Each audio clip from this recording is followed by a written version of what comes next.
Not that you guys will know, I got nearly 14 minutes into recording the original version of this episode and realized I didn't have the slider up, so it was recording absolutely zero audio. So I was talking into a microphone for absolutely nothing for about 14 minutes. Yeah, I mean, I gave myself the pep type cuts and bruises for being that stupid. But look, what we're here to do before Christmas is talk about what was meant to be the biggest fight of the year. Now, a couple of things. That didn't feel like the biggest fight of the year. That literally felt like two men that were getting a payday, and then whatever happened on the undercard happened. And I think we do need to discuss this. Can you really have big fights without the associated fanfare? I just don't believe you can. I believe what made Ricky Hatton's World Championship run great was taking the people, the band, and all of that stuff over to America. What made Joshua's run up until Ruiz great was what you saw in the streets in Fight Week. No matter how many celebrities, you can get all of these guys that boxing fans don't care about, like Jason Statham and Rosie Huntington Whiteley, whatever her name is, Whiteley, I don't know. You can get all of these kind of third-rate people. You can get all of these kind of boxers that we actually aren't interested in anymore. It doesn't do anything. Like, someone has to explain this to me. What difference does flooding a boxing event with celebrities make when they're not really accessible? Now, if every seat in the venue costs the same amount and they had to sit somewhere at random, cool. Then, you know, your average Joe could say, look, I'm sat next to Jason Statham. But that's not how it works. So, I don't know what, there's like a world of PR people, and they're like turkeys that vote for Christmas. So they just go, right, if we just invite celebrities to our events, we're all going to end up at the same events anyway, right? And all that does is take away from the fans. It wasn't a great atmosphere in there. I don't think they can make boxing in Saudi work as a spectacle, no matter what they do. And for the record, I absolutely loved the drummer that drummed along to Rocky. I thought, wow, hell of a drummer. He's like the guy with the beard on Instagram. I don't know if anyone's seen him, who just drums along to like everything. Like maybe they should have got him on there, because he's absolutely crazy with the stick spinning and all of that. But if we just look at it, it didn't feel like a huge event. And please don't message me telling me how, oh, these are the kind of fights we wished for as fans. I didn't really care, to be honest with you. I had zero interest in this. I just didn't have any interest in this. Once they had the first fight, for me, it was a wrap. Like, the first fight was decisive enough, it was a wrap. So then we get a second fight for no other reason than there is a gravy train that needs this to carry on, because there's nothing coming behind of any interest to anybody. And so we are sweating the assets. We are just, every last drop of the lemon is getting squeezed. We're going to eat that pulp. We're going to eat the rind. We're going to do everything. There'll be nothing left of that lemon. And then we're going to wonder why boxing's dead. Whereas this is a time when we need to be creating 4 to 6 really credible individuals in every weight class, so that there's stuff that comes through and the natural rivalries that will carry on, but no one worries about that. And so most people watch the fight because they just wanted to see what the result was. I'm yet to meet anyone or have a message from anyone who said that there was the fight occasion we need. It just wasn't. It wasn't, for me, as big as Dubois versus Joshua. Nowhere near as big. And I think the Saudis now have a question. What's more important? A fight week like Joshua Dubois, or fight week like Usyk Fury 2? That's the real question. But let's bring it back to boxing. Now, by the time we get to the main event, there are a couple of themes that we know are important, right? Now, theme number one is, at the age Usyk is, I don't know if Usyk's 37, 38, but Usyk's getting old now.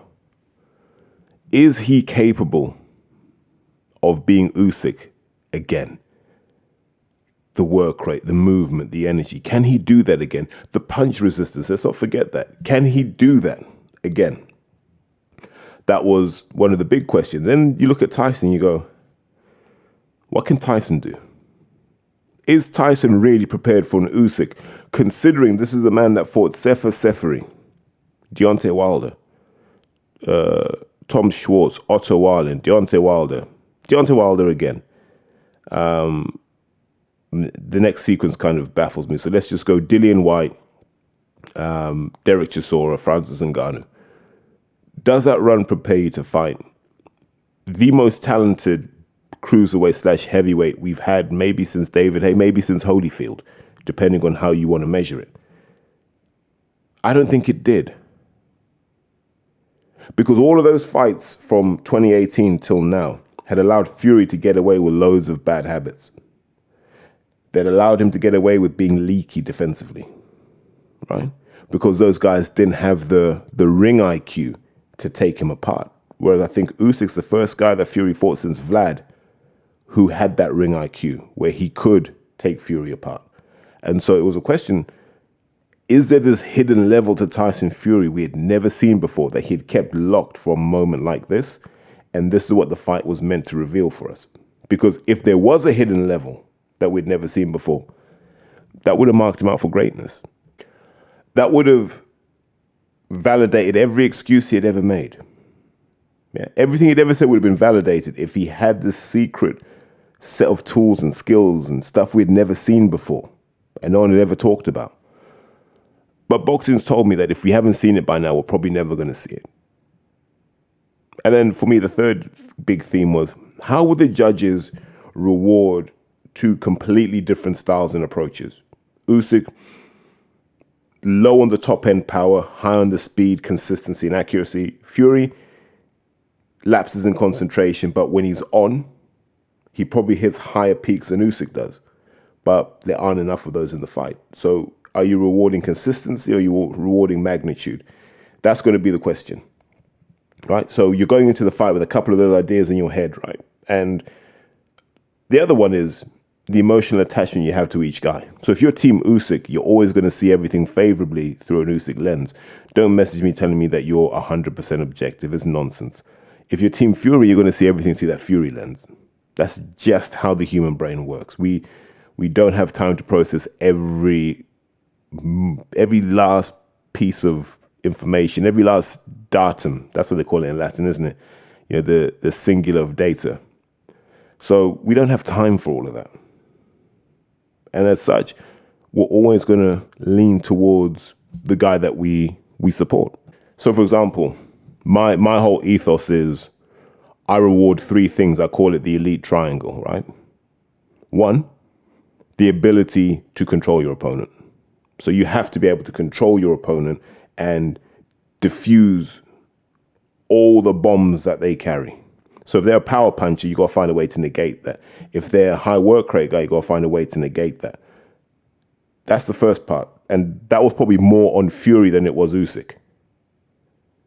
The other part is the ability to impose yourself, your style, your tactics, your will on your opponent. And this should have favored Fury, right? Because he could impose his ring IQ, his physicality, and his size. That's really what you're looking for. And then the third bit is the consistency. So can you do that round after round? Can you stay locked into your mission for 3,600 seconds? And I know that the third element is consistency.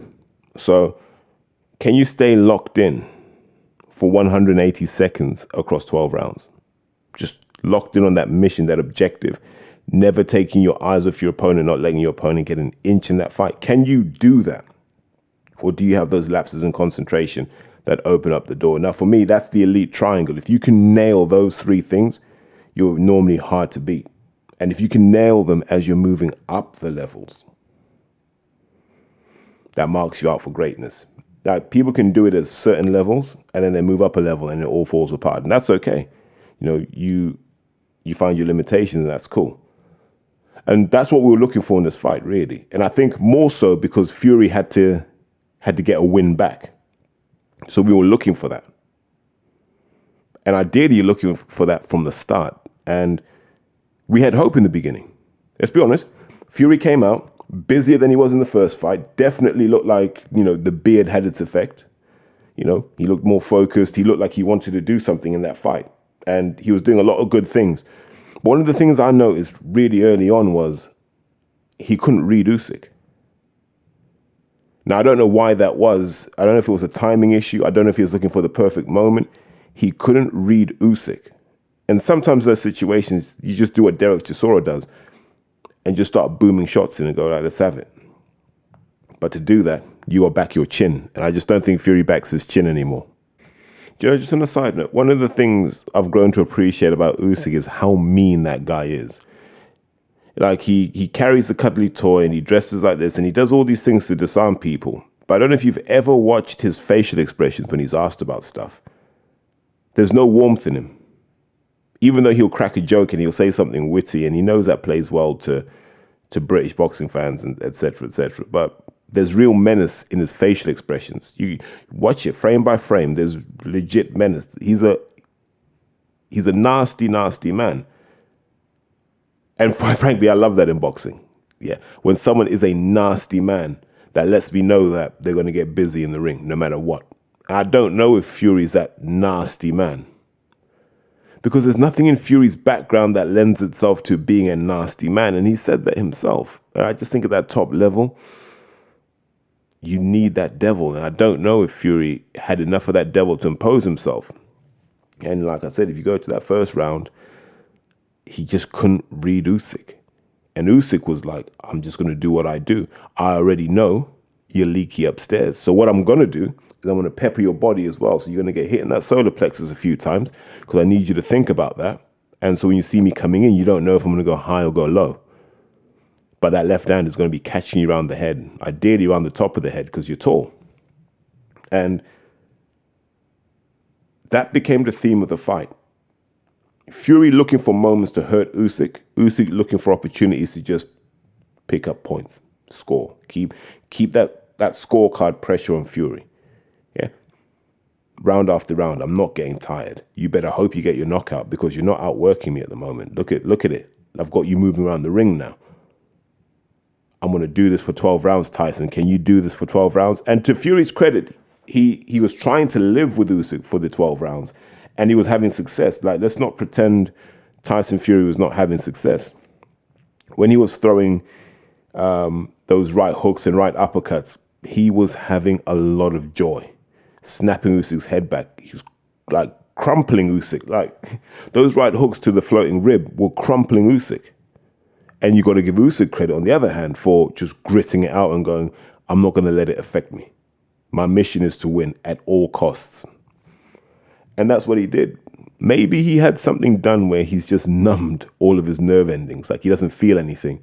So he's the kind of guy that you can't have anywhere near like boiling water or a hot stove or anything like that. But that becomes the story of the fight. Usyk's just being consistent. Fury's looking for opportunities to do damage. And Fury's neglecting the consistency that's needed. Like, Fury could have just thrown 1-2s all night, right? Could have thrown 1-2s marching forward all night. Could have thrown 4-punch combinations, 6-punch combinations. He could have done all of these things. Like the textbook tells us, there were loads of ways to get at Usyk. Tyson's never done those before. Tyson, it's 2 shots maximum, little break, then go back in. Yeah. Now, if in that break you wobble or you don't respond back, he'll jump on you again. But Fury's not a 4-punch guy, a 6-punch guy. He's not a smooth guy. No matter what he tells you about being this slick boxer, there's no one like him. He's not really that technically sound. And I know it's easy for people to talk about, yeah, he passes the eye test and stuff. Your eyes and my eyes are completely different. Right? No, and I mean that with all the disrespect in the world. You know, those who spend time in the sport, those who watch hundreds, if not thousands of rounds a year of kids of all levels boxing, our eyes are tuned to watch different things to the guy at home who gets that privileged television angle and the commentators to support them. Like, when you've got to figure it out for yourself, you look for different things. And so with Fury, what I've noticed is there aren't many gear changes. I think with Usyk, there are gear changes. We saw it with Dubois. We saw it when he was getting hurt against Fury in the first fight. We saw it when he was under pressure against Joshua. He can just shift gears. And it's I don't want to say it's effortless. It just looks elegant when he shifts gears. With Fury, he doesn't. It just becomes wild and ragged. because he's never had to work on those things. He'd always been able to get away by being bigger than the other guy, right? Bigger than the other guy, longer than the other guy, and maybe with a bit of ring IQ. But against someone who's meant to be at his level, a lot of what we expect from Tyson Fury fell apart. But that's not to say that he was out of the fight. I don't want to say he was outclassed by any means, but he wasn't able to impose himself in this fight. He just wasn't. And the judges are looking, going, mate, you got to impose yourself, because the longer you don't impose yourself, the more I'm having to give these close rounds to Usyk, because Usyk's imposing himself. This is what Usyk does every fight. And so that became the story of the fight. Like, once we got to a point where we realized Fury couldn't take him out, it became this conversation. I really hope Tyson's done enough. I really hope Tyson's done enough to nick it. I'm really hoping the judges are appreciating this work that he's doing. It wasn't high-level work, but it was a big man throwing shots, and Usyk's head was snapping back. But then so was Fury's head.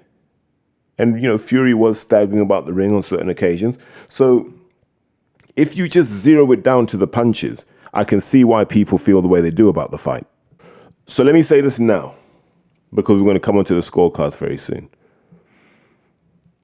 According to CompuBox, those guys must have thrown about, I don't even know.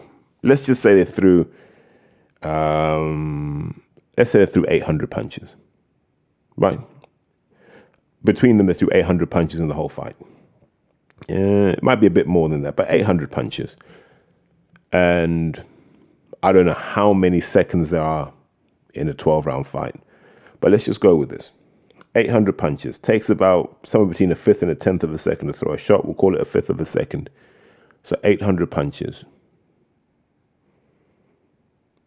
So what's that? 160 seconds?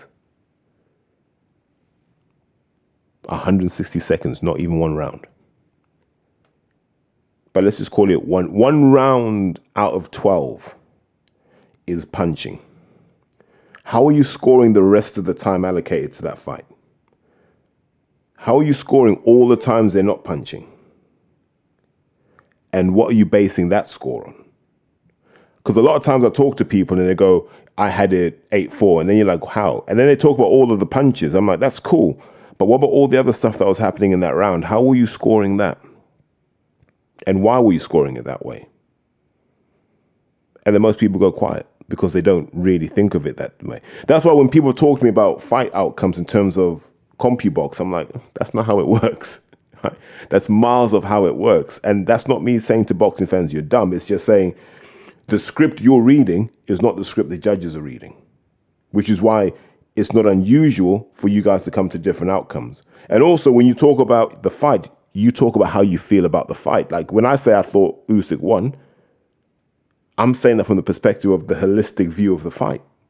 The judge doesn't have that luxury. He's got to score, or she's got to score rounds individually. And sometimes that can lead you down a path where you're like, I've got this guy up, but it doesn't feel like he should be up by that much. But because you only need to win a round, like it's not about the magnitude of the win in the round unless you drop someone. It's literally like 10-9. So you could be pinging someone with a jab and take nothing back. You're going to get a 10-9. You could be in a hell for leather round, just nick it and get a 10-9. But psychologically, we don't feel those as 10-9 rounds. We will add more weight to the big rounds than the small rounds, which is why we normally end up in the situations we do. So we get to the end of the fight, and all three judges have it 116-112 to Usyk. Now, that always worries me when it's like that. Just at first glance, when I hear that they've all seen it the same way, I'm just like, it didn't feel like a see it the same way sort of fight. The only thing I did like was they've all given different portions of the fight to each fighter. So that kind of restores my faith in judging a bit. But here's the thing. Broadly, we can all agree the right man won. Some will say, nah, Fury won. Okay, fine. But like on a weight of numbers, the majority think Usyk won. And if that's a conversation about, okay, Usyk won, and there were no knockdowns, so he had to have won 7 rounds. That's the only way he can win. If the judges see that different by 1 round either way, that's not a robbery. That's not poor judging. Like, there's a degree of variance between what people think all the time. I think just 7-5, 8-4, I'm not precious either way. I think if it had gone up another one, like if they'd had it 9-3, I'd have been like, you guys are cooking here. But I can see why it was an 8-4 fight. And if you know me well, you know I'm not the biggest Usyk fan. I'm a massive respecter of him now, but I'm not the biggest Usyk fan. So me going 160, 112 feels fair. 115, 113 would have also felt fair. But the important thing is the right man won. I don't believe Fury was in with a chance of winning that fight at any point, because he didn't have it in him to turn a fight in his favor. That's how I summarize that. Tyson had nothing in him to turn the fight in his favor. Now, I don't know if it's that he needs to be knocked down to switch on and, really let his hands go. But I don't think what Sugar Hill was saying in the corner was wrong. I just don't think Fury was applying it. Like, the openings were clear. And sometimes when you're big and heavy like Fury, why'd you always have to be so close to him? Like there were no long hooks. There wasn't anything creative in there. There was nothing there that surprised Usyk. And that was a disappointing part for me in terms of Fury's performance. For a guy who's meant to be the man that can do it all, the man that's meant to be like a middleweight but 6'9", there was none of that. None of that. There wasn't the artistry that you expect from someone who's meant to be the fighting man, the king of the gypsies, all these sorts of things that he claimed. None of that was there. Usyk did what you do when you're a guy that's boxed all the way up the weights from 75 kilos. He hung in there. He gritted it through, and got to give that guy credit. And one of the things we don't talk about enough is that man has one of the craziest physiologies ever, because he has a long torso. So theoretically, you should be able to rip body shots to that guy and just take him apart. But because he's shorter than most of the guys that he faces, they dare not go that low, because he'll just come up over the top. So he kind of keeps his body in check that way. Then if you look at his head is huge. And the gap between his jawline and his collarbone is so short that, he's got that kind of pit bull or XL bully neck, which is massively underrated. He has a lot of size in his upper back as well, which is always a good sign when I see a boxer, whereas Fury doesn't. If you look at Fury just looks ridiculously estrogenic. Like, I would literally campaign for him to have that uncastrated ball meat. Some people, you're like, look, just let him take the nandrolone, please, because like nature's not helping him here. And that's why I say, like, Fury just, I don't want to say, but he looked like he didn't train. He just looked like he didn't train. And I'm not buying this thing of, this is just how I look, no matter how hard I train. I'm not buying that. Like, you're paying nutritionists, you're paying strength and conditioning guys, and those are the results you're getting.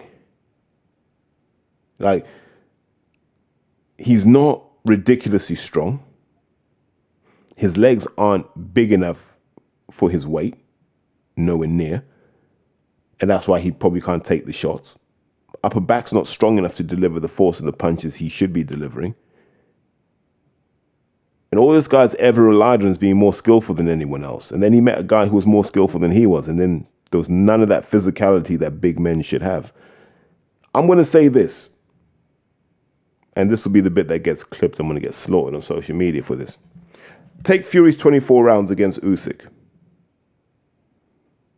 They're not as good as Joshua's 24 rounds against Usyk, in my opinion. Now, why? I think Joshua fought more out of fear. And that brought out the animal in Joshua. I don't think Fury unleashed the animal against Usyk. But I do believe the fear that Wilder gave him brought out the animal against him. And for me, that's the difference. He couldn't accept how destructive Usyk could be to his career. And so the fear factor was never there. He thought he could just beat him. Yeah, Fury knew with Wilder, if Wilder lands, he'll go down. So he knew he had to neutralize that threat. Right? So spin it back. Why couldn't they get Tyson Fury in that fear-based mindset? Was it because he didn't care? You know, I've always wondered if Fury has to take medication to box, and whether he's literally just being propped up because people need to get money out of him before he stops boxing. That's just one of those things I've wondered. I'm not saying it's true. I'm not saying whatever. I'm just saying it's always in my head. Does he have to be medicated to box? Because he really struggled to stay locked in my opinion. He struggled to stay locked in. He struggled to go with Usyk when he upped the pace. There were so many things that he struggled with that he shouldn't be struggling with. Usyk's left hand found a home almost every time he threw it. And Usyk was just like, I'll just throw it. Not even just, if I'm in position, I'm going to let it go. And if the first one doesn't land, the second one will. But I'm going to get him. And Fury had no mobility. And this is a lesson to anyone that boxes, right? If the way you retreat from your opponent is to move your lead foot first, you're not really retreating. You understand that you're just making your base narrower and harder for you to take those shots. If you're retreating from your opponent and your rear leg moves first, you create distance without giving up range. Fury didn't seem to understand that.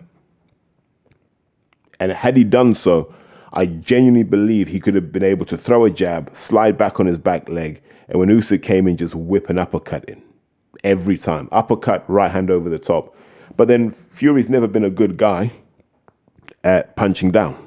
Tyson Fury's most destructive moments in my eyes have always been punches that have to go up or level at best, right? So he's busted people up badly with jabs. Sometimes hooks, but not often. But he's busted people up with jabs. He's busted people up with straight rights. But he's never really gone after small guys with that overhand right. And that was a shot that was needed against Usyk. And he didn't seem able or willing to throw it. And I don't know why. You look at the stuff he was saying in the build-up with like interviews with Dev, etc., having spoken to his wife for 3 months. And I was like, you gave up time with your family to perform like that.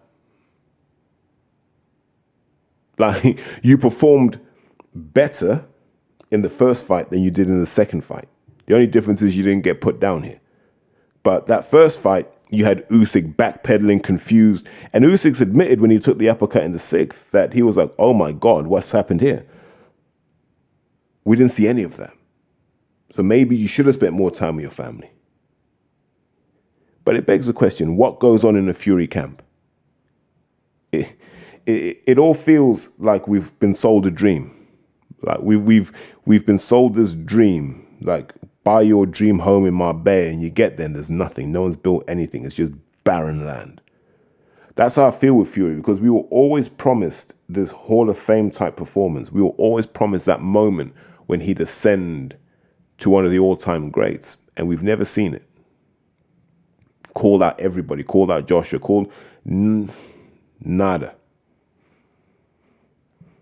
So let's go back to when Joshua said, look, back in 2011, I sparred Tyson Fury and I gave him hell. You can believe that now. You can believe it. You can believe anyone gave Fury hell. Because he's vulnerable. He's always been that vulnerable. But the PR machine keeps it quiet. And that's why he's had the career he has. Where you look and you go, right, people he's fought that you respect. Vlad, Wilder in the first fight because of who he was at that point. Usyk, in like a, 15, 16-year career? That's it. And all of this just makes it ridiculous that Fury's trying to tell people he won. Like, the cheerleaders came out, thought he won by 3 rounds. I'm like, how? But that's the delusion you want in a boxer, I guess. That's the delusion he's had his whole career. Now we look at that career and we go, I think David Haye would have leveled him. Probably lucky that fight didn't happen. I think Joshua might have leveled him too. Probably lucky that fight didn't happen. And that's a sad way of looking at Tyson Fury's career, where Like he's just been a PR creation. Just been a PR creation. And I know people point to the 3 Wilder fights, but look at what they took out of him. How many times did he hit the canvas against Wilder? And he hit the canvas heavily as well. And sometimes he was hitting the canvas when you're like, I don't even understand how that punch did it to him.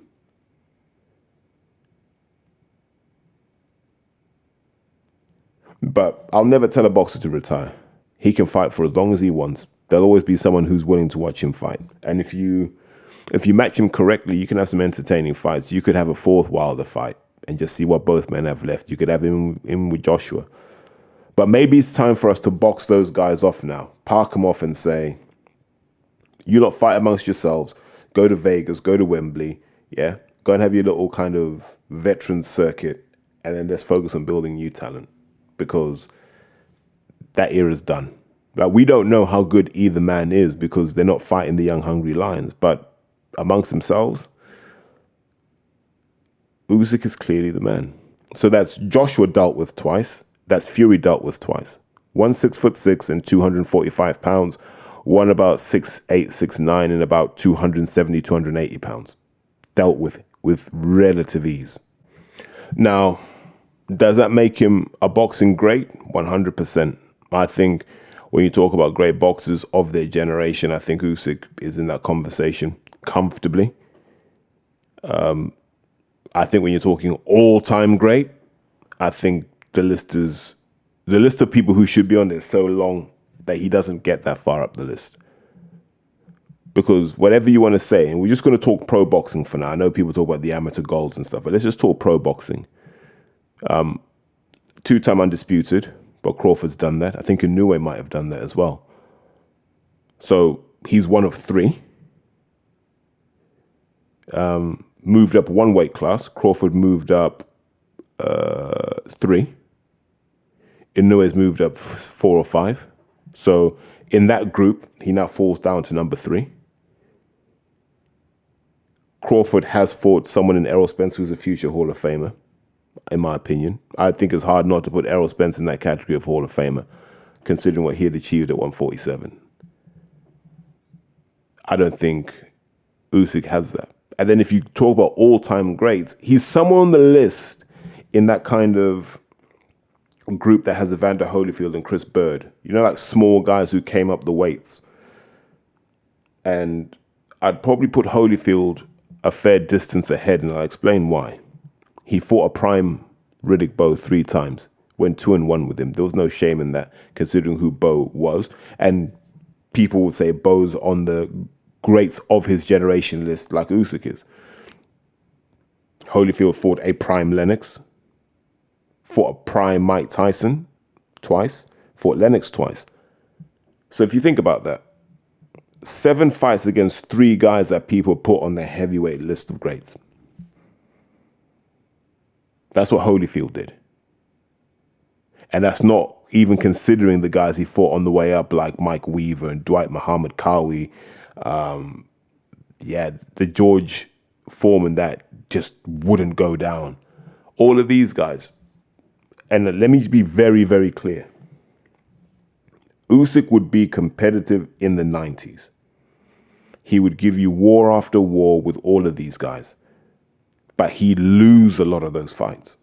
And there's no shame in that because Holyfield lost a lot of those fights. That's what we'd have wanted for Usyk. So Usyk, for me, greatest of the guys we're watching post-Mayweather, it's him, Crawford, and Inoue in that conversation. There might be others, and people point to others. But he's in the conversation without being a standout. And there's no disrespect in that. Like, that's fine. But all-time great when you're putting someone on the same list as Sugar Ray Robinson, Sugar Ray Leonard, Duran, Hagler. The names on his list aren't good enough. Glavatsky, Bellew, Bradis, Chisora, Witherspoon, Joshua. These aren't the names that put you on an all-time great list, unfortunately, because they're not on any list. But the way he's handled business, he should always be in that wider conversation. He may not be that inner circle of it, but he's on that periphery. So he can go to the Hall of Fame and people have to respectfully shake his hand. But one of the things I did want to say is about 10 years ago, I was talking about where I saw the heavyweights going. Because what was happening was, like post 2012 and Anthony Joshua, every boxing person went looking for a 6'6" lump, right? You went looking for big guys, whatever it was, ex-rugby players, like Nick Campbell's a good example of that, ex-rugby players, ex-basketball players, people just digging big men up from absolutely anywhere, right? If you look now in boxing, everyone's got a big man, haven't they? Matty Harris is with Mickey Elliott. Curtis Woodhouse has Adrian King. Mark Tibbs obviously has Johnny Fisher, and he's also got Tommy Fletcher. Who else has got a big man? Joe Gallagher's got Lawrence Okoli. I don't know if Fernandez still has Riakpo. Everyone went looking for big men, right? That became the thing to do. Big 6'6" guys, because people were seeing what Joshua was doing. They're like, that's the answer. And I remember saying at the time, I said, I don't think this is the answer. The answer is finding people no taller than 6'4.5", but with insane punch output. And so all the heavyweights and super heavies I ever trained were designed to have high punch output. And I built that in almost as a redundancy. Like, you may never use that in your career, but always train so that you know you can just slip into that zone and just start peppering people. And so I was a big advocate of high work rate heavyweights, because my prediction was heavyweights are going to shrink down to about 6'2". High work rate 6'2" guys will be the heavyweights that do the work, because they'll be mobile enough that you can't hit them, and they'll be small enough that they'll have the energy to throw punch after punch after punch. And so I trained everyone with that idea, like high work rate, intense combination punches. I was like, this can't fail. And I used to get laughed at. And everyone just had their guys with the stick and move, long, slow punches, right? Just not top tier. And even guys who, like, if you look at David Adelaide, when he was coming up, he was a combination guy. He just wanted to let his hands go. And that all got coached out of him. And then he struggled. Same with Solly Dakers. And that's why we've got a generation of heavyweights in the UK now, where there are a lot in number, but the quality score is quite low. Now, I was talking to Jamie TKV about this, and I said the reason Jamie is more likely to blast through all of these guys is he can punch in combinations. His chin's solid, and he knows how to be relentless. And they're the things you really need to succeed as a heavyweight. And you know who's got those? Alexander Usyk. And that begs the question, so what's the future of the heavyweight division? Because if you look at the kind of next wave, right? So that next wave after this lot is really Dubois. I think you can put Bukoli in there. Don't know what his real age is, but nominally put Bukoli in there. And then you're just really looking at like literally the new wave, the Moses Ataumas, the Ricardo Torres Juniors, Jalalov is in that mix as well. So now we want to see these guys start stepping up. We had Jared Anderson, but Bukoli dealt with him. And I don't know if you're going to see Jared Anderson back at that level ever again. We tried with Johnny Fisher, and as we saw in the Dave Allen fight, he is nowhere near the level required. But Itauma looks like he is. And the contrast in those two is incredible. Incredible. McKean dispatched in one round, Dave Allen taking the distance. I find it really interesting in boxing that certain gyms never face criticism. Never. Never. You know, like Anthony Yard can miss one punch and everyone says Yard should leave Tunde. Not one person has said maybe Johnny Fisher should leave. No one person has said maybe Tommy Fletcher should leave. And by the way, let me be clear. I'm not saying that they should leave. What I'm saying is boxing fans have different rules depending on who the trainer is. Yeah. Certain people, because their name fits and their profile fits, no one ever says you should leave them. This is why the opinions of boxing fans are weird to me. Because they talk like they know. until you point out the nonsense some of them say. Then they get really defensive. But we've seen people go to that same gym and nothing's happened in their careers. Yet no questions are asked. No fans ask questions and go, why would you go there? No. And I feel for Johnny Fisher because he fought a Dave Allen, and let's be real, Dave wasn't even trying. Dave was not trying. Dave wasn't trying, and his punch output would suggest that he didn't do the work he should have done. He wasn't fit. If Dave Allen had been fit, or if that had been someone young and hungry, Johnny Fisher wouldn't have gone the distance in that fight. And you could see Hearn just fuming. The money's gone. All those tickets Johnny Fisher was selling in the hope that there'd be a real Romford Bull who would do X, Y, Z. Those tickets aren't going to get sold now. Because now people have gone, Dave ain't that good. And so who do you put him in with? Even if you put him in with someone like Fraser Clark will bully Johnny Fisher. Fraser's a real big man. He will bully Johnny Fisher.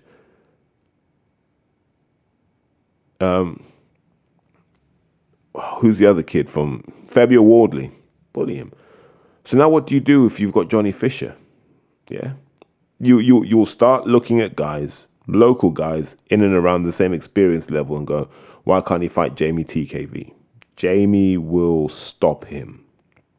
On God, Jamie will stop him. Jamie's a better combination puncher than Dave Allen. He will stop him.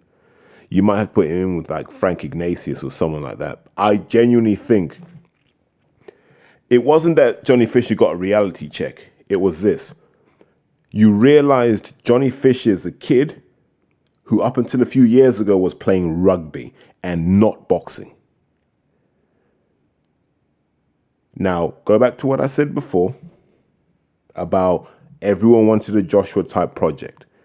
Johnny Fisher's almost too late to that party now. Because now we realize this whole thing of you're not going to make a boxing champion without an amateur pedigree. I don't care, not even a heavyweight. You're just not. And everyone's tried to be clever and pretend that it can be done. Have all the clever matchmaking you want, have all the genius career management you want. If you show me a boxer that doesn't have a set number of amateur bouts, he's not going to win. Because I'm like, when's he going to learn? And I've said this to heavyweights for a long time. Go and take your beatings in the shadows. You don't want to take your beatings on fight night. Every young heavyweight should have been up to Dave Allen and said, mate, can we just do 6 rounds? And let Dave find all of your mistakes. And Dave will find them. He'll go, look, you're not strong enough, or you're not quick enough, or you're too easy to read. Dave will tell you. Young heavyweights should be, I'd just be in the gym with Don Charles, Derek. I'd be there every day if it was me. But I say this to people and it doesn't get listened to. If Tyson Fury had done that, if Tyson had done the rounds and trained with everyone and got his head punched in a few times, been in with a Holyfield, been in with these crafty guys and made all of those mistakes when he was 17, 18, 19, he'd be a different boxer now. Usyk made those mistakes. In every camp he went in, he made those mistakes. And for all of his sins, even Wilder made those mistakes. And that's how he learned. But I'm going to come back to this. You cannot manufacture success. You can't create this in a lab. They tried it with Conor Benn. It hasn't worked. It didn't work with Campbell Hatton. It's not going to work with Johnny Fisher.